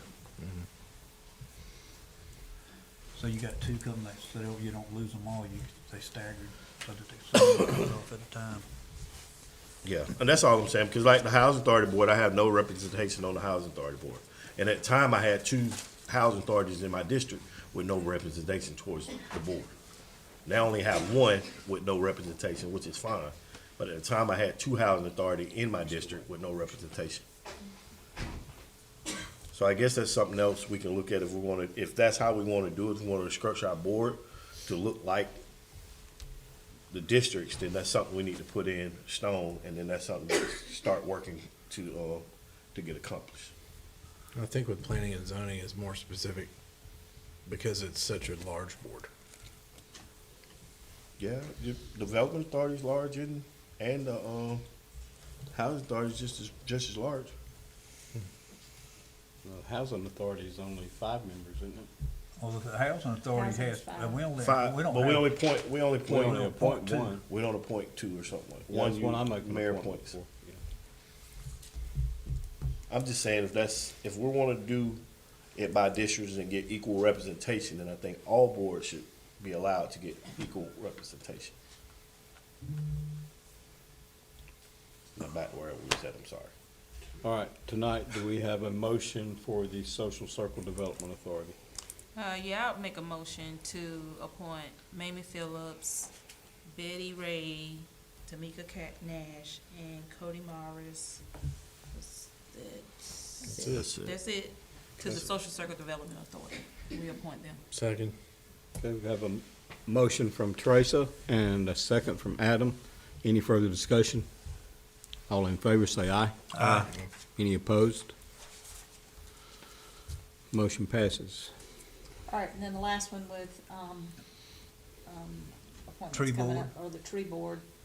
And, Creenan Mills and Lynn Mills, and then we have 2 vacancies. I'll Have make a any- motion to appoint Crendon and Lynn back. Do you don't have anybody? Do we have any? One was asked not to be reappointed. Which Lin- one? Lynn can't be appointed because she serves on HPC as Okay. well, and she asked to We not just be put- reappointed to So we tree got board. 3 members that we don't, that lead on that board. They won't have a quorum. We won't have a quorum. We have a meeting on Thursday. Do what now? There's a meeting on Thursday. How many people? But they can't have, they don't have Standing enough for a room only quorum. for the tree board.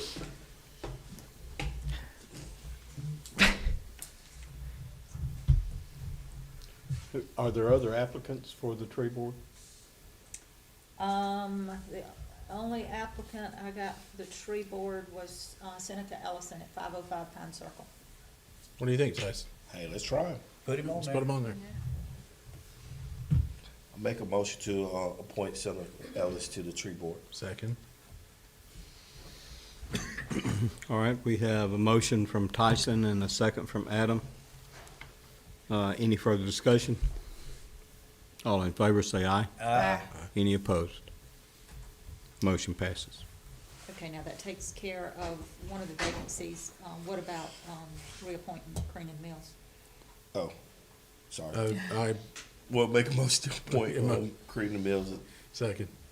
Okay, motion from Tyson and a second from Adam. Any further discussion? All in favor, say aye. Aye. Any opposed? Motion passes. All right, does that take care of our board appointments? Yes, sir, thank So I guess we need to advertise that we need, tree board needs another member. Yeah. Put it out there several times. Yeah. It's not one of those that, people wanna, You would think some of these folks that's in the flower club or some of that Yeah. was put in for it. Yeah. Yeah, Yeah. you would Yeah. think Or so. those gardeners that, we Garden- let them set the garden club, garden up yeah, down there in the garden park. club. Shelley wanted to do it, I just didn't think it was. You didn't want Shelley to do it? No, she, I just didn't know it was appropriate. That's it. Yeah, well. Okay, need for executive session? Yes. Okay. I'll entertain a motion to go into executive session to potentially discuss personnel, real estate, and litigation. So move. Second. Okay, motion from Tyson and a second from Steve. Any further discussion? All in favor say aye. Aye. Any opposed?